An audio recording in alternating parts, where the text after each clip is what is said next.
ಸೇತುವೆ ದಾಟಬೇಕಾದ್ರೆ ಹಳ್ಳಕ್ಕೆ ಬಿದ್ದ ಲಾರಿ, ಚಾಲಕ ಪ್ರಾಣಾಪಾಯದಿಂದ ಪಾರು. ಸಿಮೆಂಟ್ ಮೂಟೆಗಳು ನೀರು ಪಾಲು. ಈದ್ಗಾದಲ್ಲಿ ಗಣೇಶೋತ್ಸವಕ್ಕೆ ಗ್ರೀನ್ ಸಿಗ್ನಲ್. ಸಿಎಂ ನೇತೃತ್ವದಲ್ಲಿ ಇವತ್ತು ಮಹತ್ವದ ಸಭೆ. ಮೈದಾನದ ಸುತ್ತ ಪೊಲೀಸ್ ಬಂದೋಬಸ್ತ್. 23 ದಿನ ಕಳೆದು ಬೆಳಗಾವಿಯಲ್ಲಿ ಸಿಗ್ತಾನೆ ಇಲ್ಲ ಚಿರತೆ. ಸಿಬ್ಬಂದಿ ಹೆಚ್ಚಿಸಿ ಇವತ್ತು ಕಾರ್ಯಾಚರಣೆ. ದಾವಣಗೆರೆ, ಉಡುಪಿಯಲ್ಲೂ ಚಿರತೆ ಆತಂಕ.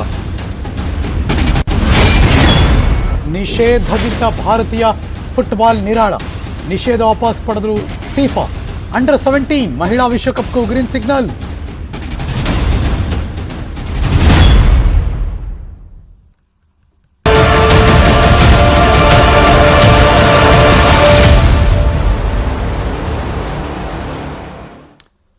ನಮಸ್ಕಾರ, ಗುಡ್ ಮಾರ್ನಿಂಗ್. ನ್ಯೂಸ್ ಅಟ್ 9 ನಿಮ್ಮ ಜೊತೆ ನಾನು ಹರೀಶ್ ನಾಗರಾಜು. 23 ದಿನ ಆಯಿತು. ಒಂದೇ ಪ್ರಶ್ನೆ, ಎಲ್ಲಿದೆ ಈ ಚಿರತೆ ಅಂತ. ಬರ್ತಾ ಇದೆ ಬೆಳಗಾವಿಯಿಂದ ಬ್ರೇಕಿಂಗ್ ನ್ಯೂಸ್. ಚಿರತೆ ಸಿಗ್ತಾನೆ ಇಲ್ಲ. ಗಾಲ್ಫ್ ಮೈದಾನದಲ್ಲಿ ಮುಂದುವರಿತಾ ಇದೆ ಶೋಧ. Breaking news.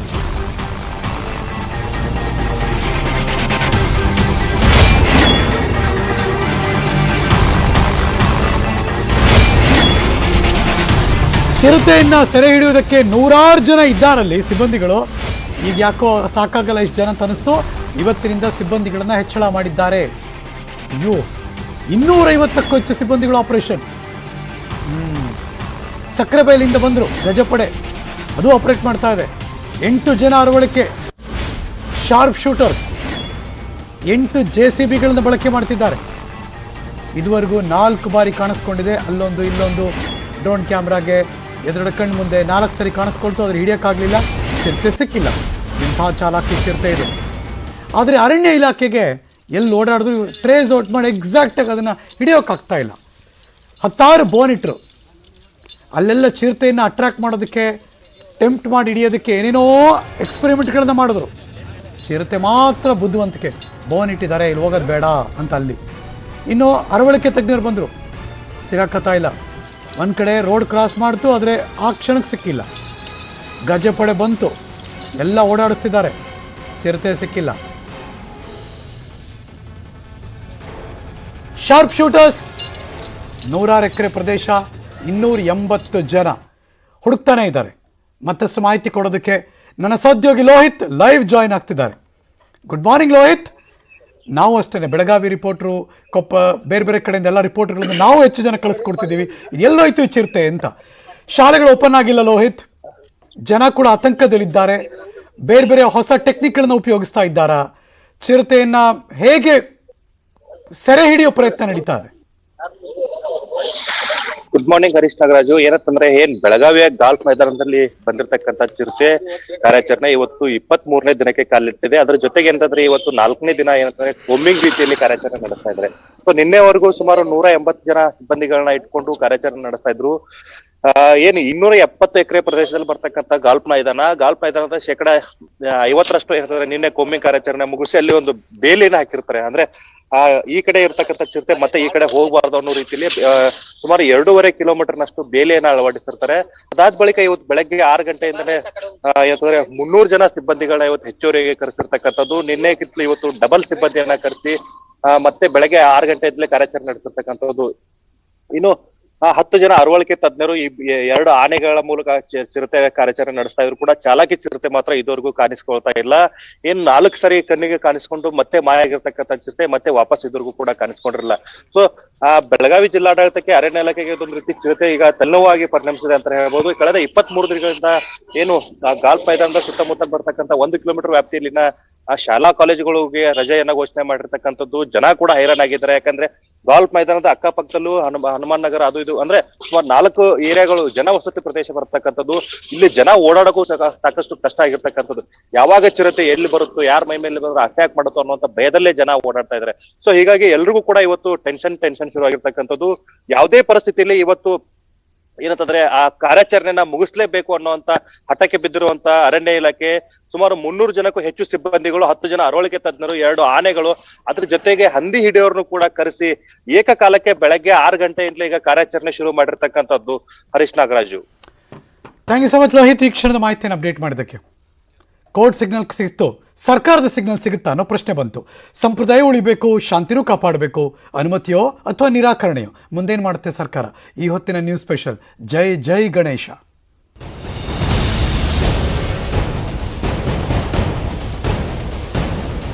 ಚಾಮರಾಜಪೇಟೆ ಮೈದಾನದಲ್ಲಿ ಗಣೇಶೋತ್ಸವ ನಡೆಯುತ್ತಾ ಅನ್ನೋ ಪ್ರಶ್ನೆ ಈಗಲೂ ಕ್ವಶನ್ ಮಾರ್ಕ್ ಆಗಿದೆ. ಬಿಕಾಸ್ ಸರ್ಕಾರ ಕ್ಲಿಯರೆನ್ಸ್ ಕೊಡಬೇಕು. ಗಣೇಶೋತ್ಸವ ವಿಚಾರ ಸರ್ಕಾರದ ವಿವೇಚನೆ ಅಂತ ಹೈಕೋರ್ಟ್ ಹೇಳಿಕೆ ಕೊಟ್ಟಿದೆ. ಹೈಕೋರ್ಟ್ನ ವಿಭಾಗೀಯ ಪೀಠದ ತೀರ್ಪಿನ ಬಗ್ಗೆ ಇವತ್ತು ಸಭೆ ಕೂಡ ನಡೆಸ್ತಾರೆ. Breaking news.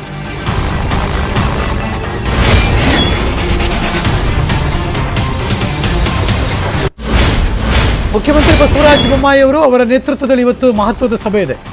ಅದರಲ್ಲಿ ಕಂದಾಯ ಸಚಿವರಾದ ಆರ್ ಅಶೋಕ್ ಅವರು ಇರ್ತಾರೆ, ಅಡ್ವೊಕೇಟ್ ಜನರಲ್ ಪ್ರಭುಲಿಂಗ ನಾವದಗಿ ಅವರು ಇರ್ತಾರೆ. ಅವರೆಲ್ಲರ ಜೊತೆ ಸಭೆ ಇದೆ. ತೀರ್ಪಿನ ಬಗ್ಗೆ ಕಾನೂನು ತಜ್ಞರ ಜೊತೆ ಚರ್ಚೆ ಮಾಡಿ ನಿರ್ಧಾರವನ್ನು ಪ್ರಕಟ ಮಾಡೋರಿದ್ದಾರೆ. ಅವಕಾಶ ಕೊಡಬೇಕಾ ಬೇಡವಾ ಅನ್ನೋ ಚರ್ಚೆ. ಸಭೆ ಮುಗಿದ ಮೇಲೆ ಫೈನಲ್ ಡಿಸಿಷನ್ ಏನು, ಅವರು ಮಾಡಬಹುದು ಹಬ್ಬ ಅನ್ನೋದಾದರೆ ರೂಲ್ಸ್ ಏನೇನು ಅಪ್ಲೈ ಆಗುತ್ತೆ, ಹೇಗಿರುತ್ತೆ, ಇದೆಲ್ಲವೂ ಕೂಡ ಗೊತ್ತಾಗಬೇಕಲ್ಲ. ಒಂದಷ್ಟು ಸಾಧ್ಯತೆಗಳಿವೆ. ಅವಕಾಶ ಕೊಡ್ಬೋದು, ಒಂದು ಸಾಧ್ಯತೆ, ಕೊಡದೇ ಇರ್ಬೋದು ಇನ್ನೊಂದು ಸಾಧ್ಯತೆ, ಯಥಾಸ್ಥಿತಿ ಮುಂದುವರಿಸ್ಬೋದು ಮತ್ತೊಂದು ಸಾಧ್ಯತೆ. ಈ ಥರ ಇದು ಇಷ್ಟೇ ಆಗೋದು. ಈ ನಾಲ್ಕರಲ್ಲಿ ಅದರೊಂದು ಆಗಬೇಕು. ಅವಕಾಶ ಕೊಡಬೇಕು, ಕೊಡದೇ ಇರಬೇಕು, ಯಥಾಸ್ಥಿತಿ ಮುಂದುವರಿಸಬೇಕು. ಸಮಾಜದ ಎಲ್ಲ ವರ್ಗಗಳಿಗೂ ಸಮಾನ ಹಕ್ಕಿದೆ. ಇದು ಹೈಕೋರ್ಟ್ ನೆನೆ ಕೊಟ್ಟಂಥ ತೀರ್ಪಿನಲ್ಲಿರೋ ನಮ್ಮ ಅಂಶಗಳು. ಸಹೋದರತ್ವಕ್ಕೆ ಭಾರತದ ಸಂವಿಧಾನದಲ್ಲೂ ಕೂಡ ಮನ್ನಣೆ ಇದೆ. ಧಾರ್ಮಿಕ ಆಚರಣೆಗಳು ಭಾರತದ ನಾಗರಿಕತೆಯ ಸಂಕೇತ. ಹಾಗಾಗಿ ಮಾಡ್ಬೋದು. ಗೌರ್ಮೆಂಟ್ ಡಿಸಿಷನ್ ತಗೋಬೇಕು ಅಂತ ಹೈಕೋರ್ಟ್ ಹೇಳಿದೆ. ಈದ್ಗಾ ಮೈದಾನದಲ್ಲಿ ಗಣೇಶ ಕೂರಿಸೋದು ಗ್ಯಾರಂಟಿ. ಗಣೇಶವನ್ನು ಕೂರಿಸಬೇಕು ಅನ್ನೋದೇ ನಮ್ಮ ಉದ್ದೇಶ.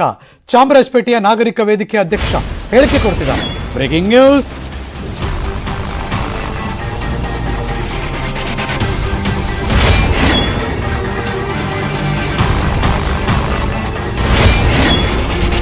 ಇವ್ರು ಮೊದಲಿಂದಲೂ ಫಿಕ್ಸ್ ಆಗಿದ್ರು, ಗಣೇಶ ಕೂರಿಸ್ತೀವಿ ನಾವಿಲ್ಲಿ ಅಂತ. ಗಣೇಶ ಕೂರಿಸ್ಬೇಕು ಅನ್ನೋದು ನಮ್ಮ ಉದ್ದೇಶ. ಚಾಮರಾಜಪೇಟೆಯ ನಾಗರಿಕ ವೇದಿಕೆ ಅಧ್ಯಕ್ಷರ ಹೇಳಿಕೆ ಇದು. ಗಣೇಶ ಕೂರಿಸಿ ಮೊದಲ ದಿನ ಹೋಮ ಮಾಡ್ತೀವಿ, ಎರಡನೇ ದಿನ ಸಾಂಸ್ಕೃತಿಕ ಕಾರ್ಯಕ್ರಮ ಇರುತ್ತೆ, ಮೂರನೇ ದಿನ ಗಣೇಶ ವಿಸರ್ಜನೆ ಮಾಡ್ತೀವಿ ಅಂತ ರಾಮೇಗೌಡರು ಹೇಳಿಕೆ ಕೊಡ್ತಿದ್ದಾರೆ. ನ್ಯೂಸ್ 18 ಕನ್ನಡದ ಜೊತೆ ರಾಮೇಗೌಡರ ಮಾತಿದು. ಮೆರವಣಿಗೆ ಬಗ್ಗೆ DC ಅವರು ಯಾವ ಆದೇಶ ಕೊಡ್ತಾರೋ ಅದರಂತೆ ಭದ್ರತೆ ಕೊಡ್ತೀವಿ ಅಂತ ಪೊಲೀಸ್ ಕಮಿಷನರ್ ಕೂಡ ಹೇಳಿದ್ದಾರೆ. ಸ್ಥಳೀಯ ಮುಸ್ಲಿಮರು ನಮ್ಮ ಜೊತೆ ಇದ್ದಾರೆ, ನಮ್ಮಲ್ಲಿ ಯಾವುದೇ ಭಿನ್ನಾಭಿಪ್ರಾಯ ಇಲ್ಲ ಅಂತ ಹೇಳಿಕೆ ಕೊಟ್ಟರು ಚಾಮರಾಜಪೇಟೆಯ ನಾಗರಿಕ ಒಕ್ಕೂಟದ ಅಧ್ಯಕ್ಷರಾದ ರಾಮೇಗೌಡರು. ನಮ್ಮ CM ಮತ್ತು ಸಂಬಂಧಪಟ್ಟ ಮಿನಿಸ್ಟ್ರು ಅವರೆಲ್ಲ ಕೂತ್ಕೊಂಡು ಮಾತಾಡಿ ನಾವು DC ಅವರಿಗೆ ಡೈರೆಕ್ಷನ್ ಕೊಡ್ತೀವಿ ಅಂತ ಹೇಳಿದ್ದಾರೆ. DC ಅವರು ನಮ್ಮನ್ನು ಕರೀತಾರೆ, ಆಗ ನಮಗೆ ಅನುಮತಿ ಸಿಗುತ್ತೆ ಅಂತ ನಾವು ನಿರೀಕ್ಷೆ ಮಾಡ್ತಾ ಇದ್ದೀವಿ. ನಮಗೂ ಉದ್ದೇಶ ಗಣೇಶ ಕೂರಿಸಬೇಕು. ಇವತ್ತು ನಮ್ಮ ಹೋರಾಟ ಸಮಿತಿ ಎಲ್ಲರೂ ಸೇರಿ ಒಗ್ಗಟ್ಟಿನಿಂದ ಮಾಡಿದ್ದೀವಿ. ನಾವು ಬಹಳ ಜನ ಪ್ರತ್ಯೇಕವಾಗಿ 16 ವರ್ಷಗಳಿಂದ ಮಾಡ್ಕೊಂಡು ಬರ್ತಾ ಇದ್ವಿ. ನಾವು 3 ದಿವಸ ಇಲ್ಲಿ ಕಾರ್ಯಕ್ರಮ ಮಾಡ್ತೀವಿ ಅಂತ ಹೇಳಿ ನಾವು ಈಗಾಗಲೇ ಮನವಿ ಮಾಡಿದ್ದೀವಿ. ಮೊದಲನೇ ದಿವಸ ಗಣೇಶ ಕೂರಿಸ್ಬೇಕು. ನಮ್ಮ ಒಂದು ನಿರೀಕ್ಷೆ ಕನಿಷ್ಠ ಪಕ್ಷ ಒಂದು 50 ಜನ ಪುರೋಹಿತರನ್ನ ಕರೆಸಿ ಹೋಮ ಹವನ ಇವೆಲ್ಲ ಮೊದಲನೇ ದಿವಸ ಮಾಡಿ ಒಂದು ವಿಜೃಂಭಣೆಯಿಂದ ಕಾರ್ಯಕ್ರಮ ಶಾಸ್ತ್ರೋಕ್ತವಾಗಿ ಈ ಕಾರ್ಯಕ್ರಮ ನಡೀಬೇಕು ಅನ್ನೋದು ನಮ್ಮೆಲ್ಲರ ಉದ್ದೇಶ ಆಗಿದೆ. ಚಾಮರಾಜಪೇಟೆ ಮೈದಾನದಲ್ಲಿ ಪೊಲೀಸ್ ಬಂದೋಬಸ್ತ್ ಅಂತೂ ಜೋರಾಯಿತು. 2 ಇನ್ಸ್ಪೆಕ್ಟರ್ಗಳ ನೇತೃತ್ವದಲ್ಲಿ ಭದ್ರತೆ ಕೊಟ್ಟಿದ್ದಾರೆ. 3 KSRP ತುಕಡಿಗಳು ಸೇರಿ 60 ಜನರ ನಿಯೋಜನೆ ಮಾಡಿದ್ದಾರೆ. Breaking news.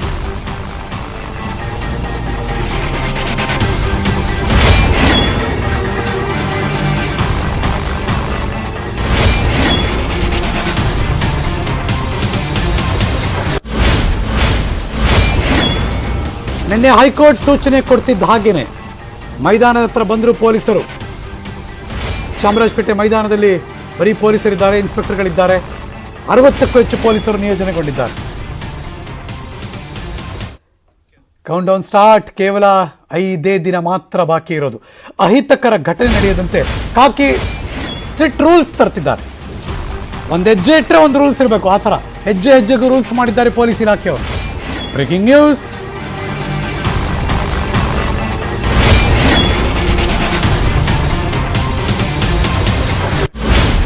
ನಿಯಮಗಳ ಜೊತೆ ನಡೆಯುತ್ತೆ ಈ ಬಾರಿ ಗಣೇಶೋತ್ಸವ. ಪೊಲೀಸ್ ಇಲಾಖೆಯ 18 ರೂಲ್ಸ್ಗಳನ್ನು ಪಾಲಿಸಲೇಬೇಕು. ಗಣೇಶೋತ್ಸವ ಮಾಡಬೇಕು, ಗಣೇಶ ಇಡಬೇಕು ಅಂದರೆ ರೂಲ್ಸ್ ಪಾಲಿಸದೇ ಇದ್ರೆ ಕಾನೂನು ಕ್ರಮವನ್ನು ಜರುಗಿಸಲಾಗುತ್ತೆ ಅಂತ ವಾರ್ನಿಂಗ್ ಕೂಡ ಕೊಟ್ಟಿದ್ದಾರೆ. 18 ರೂಲ್ಸ್ ಕಂಪಲ್ಸರಿ.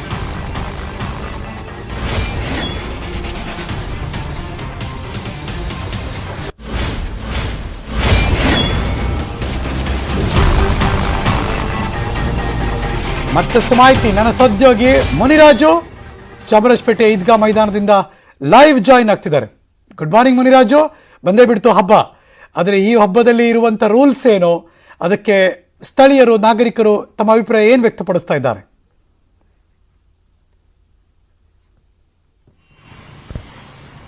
ಹರೀಶ್, ಈ ಬಾರಿ ಗಣೇಶೋತ್ಸವಕ್ಕೆ ಒಂದು ಏನು ಬಿಬಿಎಂಪಿ ಮತ್ತೆ ಪೊಲೀಸ್ ಇಲಾಖೆ ಸಾಕಷ್ಟು ನಿಯಮಗಳನ್ನು ಒಂದು ಜಾರಿ ಮಾಡಿದ್ರು. ಅದು ಒಂದಲ್ಲ ಎರಡಲ್ಲ, ಈ ಬಾರಿ ಸಾಕಷ್ಟು ನಿಯಮಗಳನ್ನ ಫಾಲೋ ಮಾಡಿ ಸಾರ್ವಜನಿಕರು ಒಂದು ಗಣೇಶೋತ್ಸವನ್ನ ಆಚರಣೆ ಮಾಡಬೇಕಾಗುತ್ತೆ.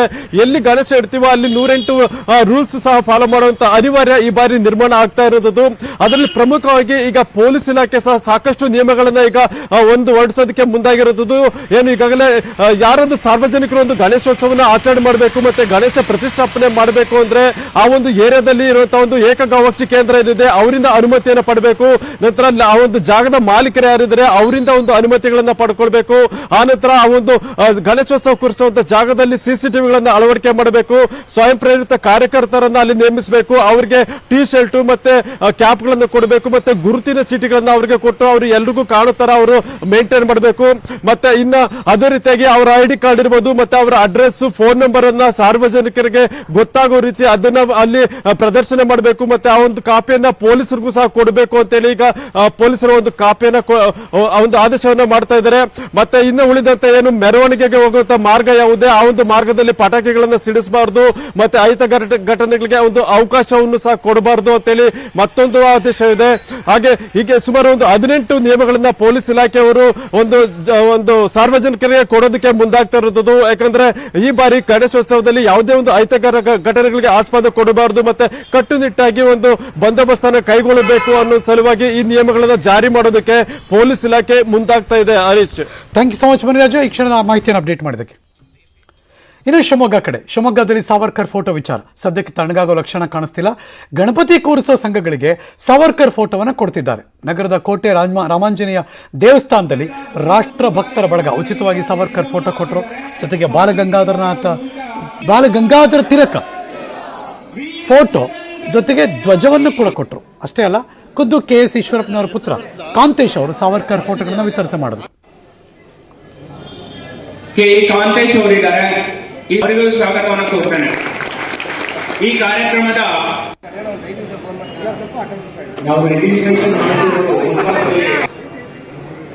ಬಲಭಾಗದಲ್ಲಿ ದಾವಣಗೆರೆ ದೃಶ್ಯ ತೋರಿಸ್ತಾ ಇದೀವಿ. ಅಲ್ಲೂ ಕೂಡ ಸಾವರ್ಕರ್ ಹಾಗೂ ಬಾಲಗಂಗಾಧರ ತಿಲಕ್ ಫ್ಲೆಕ್ಸ್ಗಳನ್ನ ಪ್ರಿಂಟ್ ಹಾಕಿಸಿ ಉಚಿತವಾಗಿ ಹಂಚಿಕೆ ಮಾಡಲಾಗ್ತಾ ಇದೆ. ಬಿಜೆಪಿ ಮಾಜಿ ಮೇಯರ್ ST ವೀರೇಶ್ ಅವರು ಈ ಕೆಲಸವನ್ನು ಮಾಡ್ತಿದ್ದಾರೆ.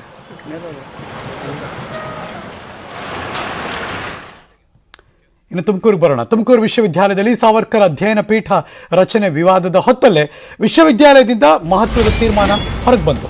ಸಾವರ್ಕರ್ ಪೀಠ ನಿರ್ಮಾಣಕ್ಕೆ ನಿನ್ನೆ ಸಿಂಡಿಕೇಟ್ ಸಭೆಯಲ್ಲಿ ತೀರ್ಮಾನ ಮಾಡಿದ್ದಾರೆ. Breaking news.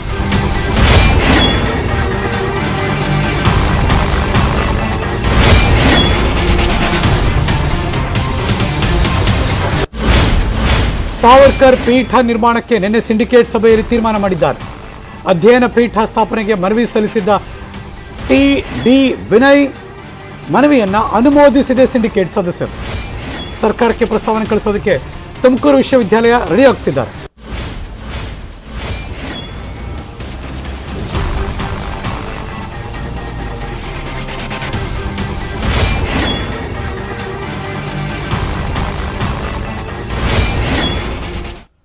ನ್ಯೂಸ್ ಮುಂದುವರಿತೆ. ಒಂದು ಬ್ರೇಕ್ ಆದ್ಮೇಲೆ ಎಲ್ಲೂ ಹೋಗದೆ ಕಾಯ್ತಾ ಇರಿ. ಅಡೆತಡೆಗಳನ್ನೇ ಮೆಟ್ಟಿ ನಿಂತು ಬಿಸಿನೆಸ್ ಸಾಮ್ರಾಜ್ಯ ಕಟ್ಟಿದೋರು,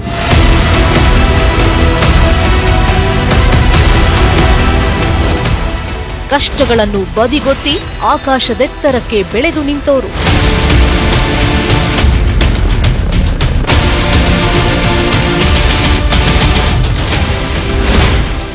ಉದ್ಯಮ ಲೋಕದ ನಕ್ಷತ್ರಗಳು,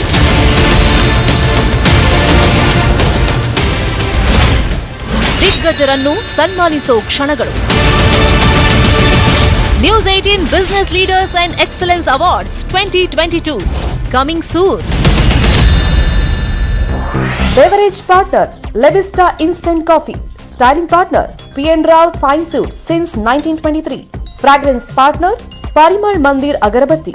Electric mobility partner Gemopai. Associate sponsor Aqua Pro.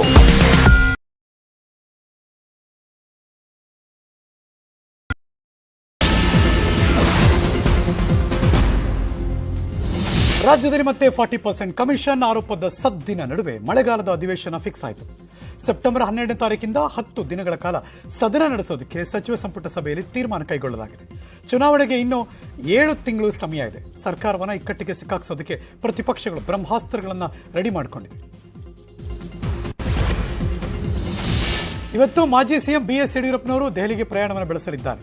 ಸಂಸದೀಯ ಸಮಿತಿ ಸ್ಥಾನ ನೀಡಿದ್ದಕ್ಕೆ ಹೈಕಮಾಂಡ್ ನಾಯಕರ ಭೇಟಿ ಮಾಡಿ BSY ಅಭಿನಂದನೆಯನ್ನು ಸಲ್ಲಿಸಲಿದ್ದಾರೆ. ಇನ್ನು ಭೇಟಿ ವೇಳೆ ರಾಜ್ಯದಲ್ಲಿ ಸದ್ದು ಮಾಡುತ್ತಿರುವಂತಹ 40% ಕಮಿಷನ್ ಸಂಪುಟ ವಿಸ್ತರಣೆ ಚರ್ಚೆ ನಡೆಯುವ ಸಾಧ್ಯತೆ ಕೂಡ ಇದೆ. ಅಷ್ಟೇ ಅಲ್ಲ, ಬಿಜೆಪಿ ರಾಜ್ಯಾಧ್ಯಕ್ಷರ ಬದಲಾವಣೆ, ಪಕ್ಷ ಸಂಘಟನೆ, ಪ್ರಸ್ತುತ ರಾಜಕೀಯ ವಿದ್ಯಮಾನಗಳ ಬಗ್ಗೆ BSY ಚರ್ಚೆ ನಡೆಸಲಿದ್ದಾರಂತೆ. ಬಿಜೆಪಿ ರಾಷ್ಟ್ರೀಯ ಅಧ್ಯಕ್ಷ JP ನಡ್ಡಾ, ಕೇಂದ್ರ ಗೃಹ ಸಚಿವ ಅಮಿತ್ ಶಾ ಭೇಟಿಗೆ ಸಮಯ ನಿಗದಿಯಾಗಿದೆ. ಅವಕಾಶ ಸಿಕ್ಕಿದ್ರೆ ಪ್ರಧಾನಿ ಮೋದಿಯವರನ್ನು ಕೂಡ BSY ಅವರು ಭೇಟಿಯಾಗುವ ಸಾಧ್ಯತೆ ಇದೆ. ನಾಡಿದ್ದು ದೆಹಲಿ ಪ್ರವಾಸ ಮುಗಿಸಿ BSY ವಾಪಸ್ ಬರ್ತಾರೆ. BSY ದೆಹಲಿ ಭೇಟಿ ತೀವ್ರ ಕುತೂಹಲವನ್ನು ಮೂಡಿಸಿದೆ. ಬಿಜೆಪಿ ವಿರುದ್ಧದ 40% ಕಮಿಷನ್ ಆರೋಪ ಸಾಕಷ್ಟು ಸದ್ದು ಮಾಡ್ತಾ ಇದೆ. ಸಿದ್ದರಾಮಯ್ಯನವರ ಭೇಟಿ ಮಾಡಿದ ಬಳಿಕ 40% ಬಾಂಬ್ ಸಿಡಿಸಿ ಪ್ರಧಾನಿ ಮೋದಿಯವರಿಗೂ ಪತ್ರ ಬರೀತೀನಿ ಅಂತ ಗುತ್ತಿಗೆದಾರರ ಸಂಘದ ಅಧ್ಯಕ್ಷ ಕೆಂಪಣ್ಣ ಗುಡುಗಿದರು. ಇದೀಗ ಕೆಂಪಣ್ಣ ವಿರುದ್ಧ ಕೇಸರಿ ಸೇನೆ ಕೆರಳಿ ಕೆಂಡವಾಗಿದೆ. ನಿನ್ನೆ ನಡೆದಂಥ ಕ್ಯಾಬಿನೆಟ್ ಸಭೆಯಲ್ಲೂ ಕೂಡ ಇದೇ ವಿಚಾರ ದೊಡ್ಡ ಚರ್ಚೆ ಆಗಿದೆ ಎನ್ನಲಾಗಿದೆ. ಸಚಿವರ ವಿರುದ್ಧ 40% ಕಮಿಷನ್ ಆರೋಪ ಮಾಡಿದ್ದ ಕೆಂಪಣ್ಣ ವಿರುದ್ಧ ಸಿಎಂ ಸೇರಿದಂತೆ ಸರಣಿಯಾಗಿ ಸಚಿವರು ಕಿಡಿಕಾರರು. ಯಾವುದಾದ್ರೂ ಒಂದು ಪ್ರಕರಣ ಇದ್ದರೆ ಕಂಪ್ಲೇಂಟ್ ಇರಬೇಕು, ಅಕ್ಯೂಸ್ಡ್ ಇರಬೇಕು, ಮತ್ತು ಯಾವ ರೀತಿ ಆಗಿದೆ ಅನ್ನುವಂಥದ್ದು ಸಾಕ್ಷಿ ಆಧಾರಗಳಿರಬೇಕು. ಅದು ಯಾವುದೂ ಇಲ್ಲದೇ ಕೇವಲ ಪ್ರೆಸ್ ಸ್ಟೇಟ್ಮೆಂಟ್ ಕೊಟ್ಬಿಟ್ಟು ಅದಕ್ಕೆ ಇವರೊಬ್ಬರು ನ್ಯಾಯಾಂಗ ತನಿಖೆ ಅಂತ ಹೇಳುವಂಥದ್ದು. ಇವ್ರ ಸರ್ಕಾರದಲ್ಲಿ ಹಲವಾರು ಹಗರಣಗಳಾಗಿತ್ತು, ಮರ್ತುಬಿಟ್ರ ಅವಾಗ ಎಲ್ಲ ನ್ಯಾಯಾಂಗ ತನಿಖೆನೇ ಕೊಟ್ಟಿದ್ದಾರೆ. ಇದು ರಾಜ್ಯಕ್ಕೆ ಗೌರವ ತರುವಂಥ ವಿಷಯ ಅಲ್ಲ. ಯಾರು ಏನಾರು ಚಾರ್ಜ್ ಮಾಡಬೇಕಾದ್ರೆ, ಯಾರ ಬಗ್ಗೆ ಯಾರು ಮಾತಾಡಬೇಕಾದ್ರೆ ನಮಗೆ ಕೊಡದಿದ್ರೆ ಪರವಾಗಿಲ್ಲ, ನಿಮಗಾರ ಮಾಹಿತಿ ಕೊಟ್ಟು ಮಾತಾಡಿದ್ರೆ ಮತ್ತು ನೀವು ಅದನ್ನೆಲ್ಲ ಬಿಂಬಿಸಿದ್ರೆ, ಅದನ್ನೆಲ್ಲ ಟೆಲಿಕಾಸ್ಟ್ ಮಾಡಿದ್ರೆ ಗೌರವ ಬರುತ್ತೆ ಅನ್ನೋದು ನಮ್ಮ ಭಾವನೆ. ಯಾರು ಏನು ಬೇಕೋ ಮಾತಾಡೋದು, ಹೇಗೆ ಬೇಕೋ ಮಾತಾಡೋದು, 40%, 30%, 60% ಅಂತ ಹಿಂಗೆಲ್ಲ ಮಾತಾಡೋದಕ್ಕೆ ನಮಗೆ ಬಹಳ ಬೇಜಾರಾಗಿದೆ. ಸರ್ಕಾರದ ವತಿಯಿಂದ ನಾವು ಇದನ್ನು ಖಂಡಿಸ್ತೀವಿ. ಯಾಕೆಂದ್ರೆ ಈ ರೀತಿ ಹೇಳ್ಬಾರ್ದು. ಅವ್ರ ಹತ್ರ ಮಾಹಿತಿ ಇದ್ರೆ ಕೊಡ್ಲಿ, ಅವ್ರು ಲೋಕಾಯುಕ್ತಕಾರ ಕೊಡ್ಲಿ, ಅಥವಾ ನಿಮಗೆ ಗುತ್ತಿಗೆದಾರರ ಸಂಘದ ಅಧ್ಯಕ್ಷರಾಗಿ ಯಾವುದಾದ್ರೂ ಒಂದು ಇಲಾಖೆಯಲ್ಲಿ ಒಬ್ಬ ಶಾಸಕ, ಒಬ್ಬ ಮಂತ್ರಿ ಅಥವಾ ಒಬ್ಬ ಅಧಿಕಾರಿ ಲಂಚ ಕೇಳಿದ್ದಾರೆ ಅನ್ನೋದನ್ನು ಅವರು ಪ್ರೂವ್ ಮಾಡಿದ್ದೇನೆ. ಜನರಲ್ ಸ್ಟೇಟ್ಮೆಂಟ್ ಕೊಟ್ಬಿಟ್ಟು 40% ತೊಗೊಂತಾರೆ, 50% ತೊಗೊಂತಾರೆ ಅಂತ ಹೇಳಿದ್ರೆ ಅವರ ಗುತ್ತಿಗೆದಾರರ ಸಂಘದ ಗೌರವವೂ ಕಮ್ಮಿ ಆಗುತ್ತೆ. ಅವರು ಆರೋಪದಲ್ಲಿ ಯಾವುದೇ ರೀತಿ ಉರುಳಿಲ್ಲ. ಫಸ್ಟ್ನೇದಾಗಿ ಅವರು 224 MLAಗಳು ಅಂತ ಹೇಳಿದ್ದಾರೆ. ಅದರಲ್ಲಿ ಸಿದ್ದರಾಮಯ್ಯನವರು ಸೇರಿದ್ದಾರೆ, DK ಶಿವಕುಮಾರ್ ಅವರು ಸೇರಿದ್ದಾರೆ, ಕಾಂಗ್ರೆಸ್ಸಿನ ಎಲ್ಲ MLAಗಳು ಸೇರಿದ್ದಾರೆ. ಅದನ್ನ ಜ್ಞಾಪಕ ಇಟ್ಕೊಬೇಕು. ಅವರು ಈಗ ಒಂದು ಪಕ್ಷದ ಕಚೇರಿಗೋ ಮನೆಗೆ ಹೋಗಿ ಬಂದು ಆಪಾದನೆ ಮಾಡ್ತಾರೆ ಅಂದ್ರೆ ಇದರಲ್ಲಿ ಸ್ಪಷ್ಟವಾಗಿ ಅರ್ಥ ಆಗ್ತಾ ಇದೆ, ಆ ಪಕ್ಷದ ಬೆಂಬಲ ಇದೆ, ಆ ಪಕ್ಷದ ಪ್ರೇರಿತವಾಗಿ ಅವರ ಮಾಡಿದ್ದಾರೆ. ಫಸ್ಟ್ ದಾಖಲೆ ಕೊಟ್ಟಿರ್ತಾನೆ ನ್ಯಾಯ ತನಿಖೆ ಮಾಡೋದು. ಹೌದು, ಇಲ್ಲ ನಮ್ಕಲ್ಲ, ನಮ್ಗೆ ಬೇಡ. ಲೋಕಾಯುಕ್ತ ಕೊಡ್ಲಿ, ACB ಇಲ್ಲ, ಈಗ ಲೋಕಾಯುಕ್ತ ಕೊಡ್ಲಿ. ಅವ್ರನ್ನ ಮೆಂಟಲ್ ಹಾಸ್ಪಿಟ್ಲಿಗೆ ಕಳಿಸಿ ಚೆಕ್ ಮಾಡಿಸೋದು ಒಳ್ಳೇದು. ಯಾಕೆಂದ್ರೆ ಯಾವುದೇ ಆಧಾರ ಇಲ್ಲದೇನೆ ಸುಮ್ಮನೆ 40% ಕಮಿಷನ್ ಅಂತ ಹೇಳ್ಕೊಂಡು ಹೋದ್ರೆ, ಯಾವುದೇ ಆಧಾರ ಇಲ್ಲದೆ ಹೇಳ್ಕೊಂಡು ಹೋಗೋದು ಮೂರ್ಖತನದ ಪರಮಾವಧಿ. ಮತ್ತು ಇದು ಕಾಂಗ್ರೆಸ್ ಪ್ರಾಯೋಜಿತ, ಇದು ಸ್ಪಾನ್ಸರ್ಡ್ ಬೈ ಕಾಂಗ್ರೆಸ್ ಅಂತ ಹೇಳಲಿಕ್ಕೆ ಯಾವುದೇ ಮುಜುಗರ ಇಲ್ಲ. ಇದು ಸ್ಪಾನ್ಸರ್ಡ್ ಬೈ ಕಾಂಗ್ರೆಸ್. ಮತ್ತು ಆ ಮನುಷ್ಯನ ಮೆಂಟಲ್ ಹಾಸ್ಪಿಟ್ಲಿಗೆ ಕಳಿಸಿ ಚೆಕ್ ಮಾಡಿಸೋದು ಒಳ್ಳೇದು. ಅಲ್ಲ, ಮಾಡಿಸುತ್ತೆ, ನ್ಯಾಯಾಂಗ ತನಿಖೆ ಮಾಡಿಸಿ ಮುಖ್ಯಮಂತ್ರಿಗಳು ನಿರ್ಧಾರ ತಗೊತಾರೆ. ಕಂಪ್ಲೇಂಟ್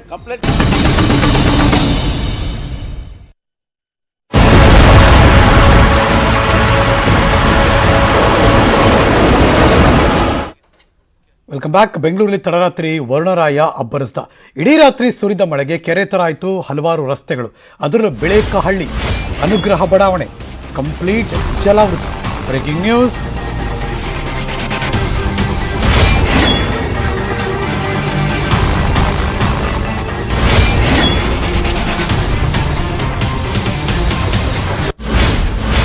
ಬಿಳೇಕಹಳ್ಳಿ ಅನುಗ್ರಹ ಬಡಾವಣೆ ಜಲಾವೃತ ಆಯಿತು. BTM ಲೇಔಟ್ ಹತ್ರ ಇರುವಂಥ ಬಿಳೇಕಹಳ್ಳಿ ಇದು. ಚರಂಡಿ ಬ್ಲಾಕ್ ಆಯಿತು, ರಸ್ತೆ ಮೇಲೆ ನೀರು ನಿಲ್ತು, ಹೊರಗೆ ಹಾಕೋಕ್ಕೆ ಒದ್ದಾಡ್ಬಿಟ್ರು. ಬೆಳಬೆಳಗ್ಗೆ ದೃಶ್ಯ ಕಂಡು ಬಂದದ್ದು ಪಂಪ್ ಮೂಲಕ ತೆರವು ಮಾಡ್ತಿದ್ದಾರೆ ಅಂತ.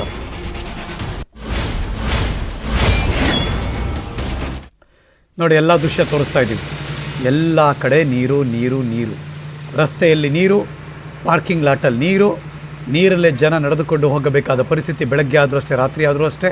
ಇನ್ನು ಪಂಪ್ ಮೂಲಕ ತೆರವು ಮಾಡ್ತಾ ಇದ್ದಾರೆ ಮಗದೊಂದು ದೃಶ್ಯದಲ್ಲಿ.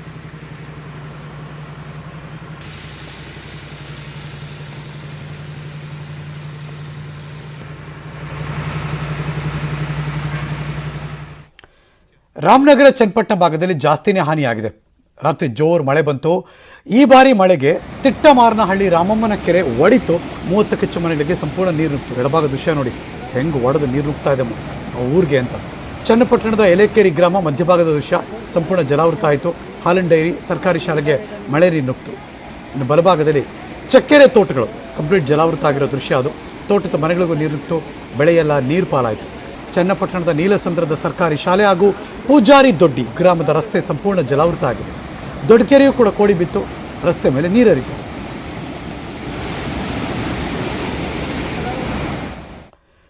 ಯಾದಗಿರಿ ಜಿಲ್ಲೆಯಲ್ಲಿ ವರುಣ ಅಬ್ಬರಿಸಿದ. ಶಹಾಪುರ ತಾಲೂಕಿನ ದೋರ್ನಹಳ್ಳಿ ಗ್ರಾಮದಲ್ಲಿ ಮನೆಗಳಿಗೆ ನೀರು ನುಗ್ತು.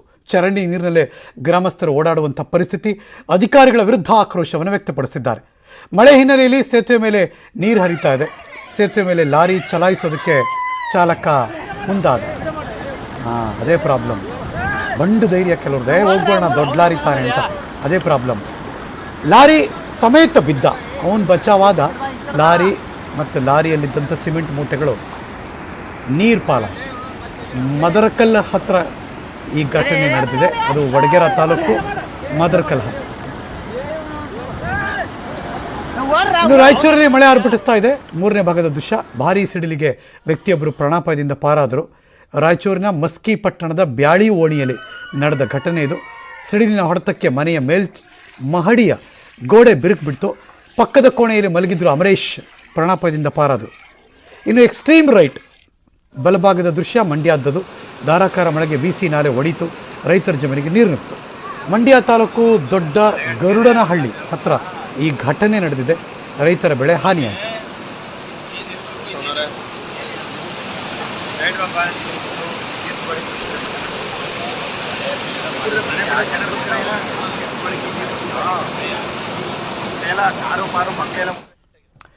ಕೋಲಾರದಲ್ಲಿ ತಡರಾತ್ರಿ ಸುರಿದಂಥ ಮಳೆಯಿಂದಾಗಿ ಅವಾಂತರ ಸೃಷ್ಟಿಯಾಯಿತು.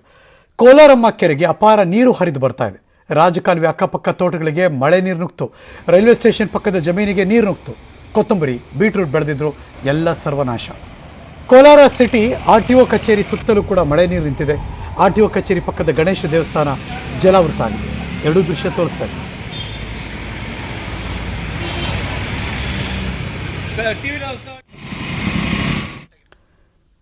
ಮಾಜಿ ಮುಖ್ಯಮಂತ್ರಿ ಪ್ರತಿಪಕ್ಷದ ನಾಯಕ ಸಿದ್ದರಾಮಯ್ಯನವರ ಸಹೋದರ ಮೃತರಾಗಿದ್ದಾರೆ. ಅನಾರೋಗ್ಯದಿಂದ ಬಳಲ್ತಾ ಇದ್ರು ಸಿದ್ದರಾಮಯ್ಯನವರ ತಮ್ಮ ಈಗ ವಿಧಿವಶರಾಗಿದ್ದಾರೆ. ಸಿದ್ದರಾಮಯ್ಯನವರ ಕೊನೆಯ ತಮ್ಮ ರಾಮೇಗೌಡರು ಅಂತ 44 ವರ್ಷ ಅವರಿಗೆ ವಿಧಿವಶ. Breaking news. 64 ವರ್ಷ ಸಿದ್ದರಾಮಯ್ಯನವರ ಕೊನೆಯ ತಮ್ಮ ರಾಮೇಗೌಡರು ಮೈಸೂರಿನ ಖಾಸಗಿ ಆಸ್ಪತ್ರೆಯಲ್ಲಿ ಟ್ರೀಟ್ಮೆಂಟ್ ಪಡ್ಕೊತಾ ಇದ್ರು, ಈಗ ಮೃತರಾಗಿದ್ದಾರೆ. ಸಿದ್ದರಾಮಯ್ಯನವರ ತಂದೆ ತಾಯಿಗೆ 6ನೇ ಮಗ ರಾಮೇಗೌಡರು. ಸಕ್ಕರೆ ಕಾಯಿಲೆ ಇತ್ತು, ಗ್ಯಾಂಗ್ರೀನ್ ಇತ್ತು, ಟ್ರೀಟ್ಮೆಂಟ್ ಪಡ್ಕೊತಾ ಇದ್ರು, ಇದೀಗ ವಿಧಿವಶರಾಗಿದ್ದಾರೆ.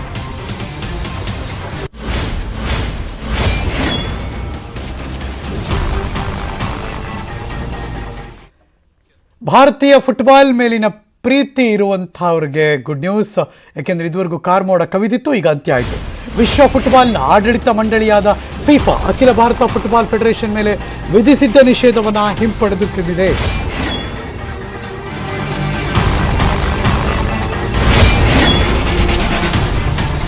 ಇದರೊಂದಿಗೆ ಅಂಡರ್ 17 ಮಹಿಳಾ ವಿಶ್ವಕಪ್ 2022ರ ಆತಿಥ್ಯವನ್ನು ಭಾರತಕ್ಕೆ ಮತ್ತೆ ನಿಗದಿಪಡಿಸಲಾಗಿದೆ. Good news.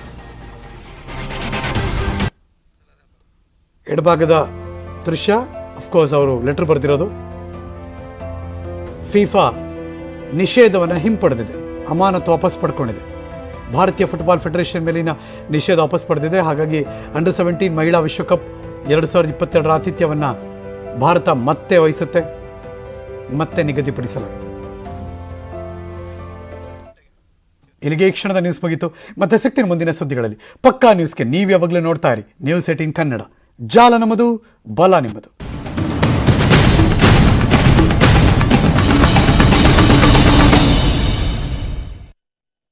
ಈ ವಾರ್ತೆಯ ಮುಖ್ಯಾಂಶಗಳ ಪ್ರಾಯೋಜಕರು ಪೇಟ್ ಸಫಾ ಮೊದಲ ದಿನದಿಂದಲೇ ಪರಿಣಾಮಕಾರಿ, ಮತ್ತೆ ಇದರ ರೂಢಿನೂ ಆಗಲ್ಲ. ಪೇಟ್ ಸಫಾ ಯಾವ ರೋಗನೂ ಇಲ್ಲಪ್ಪ.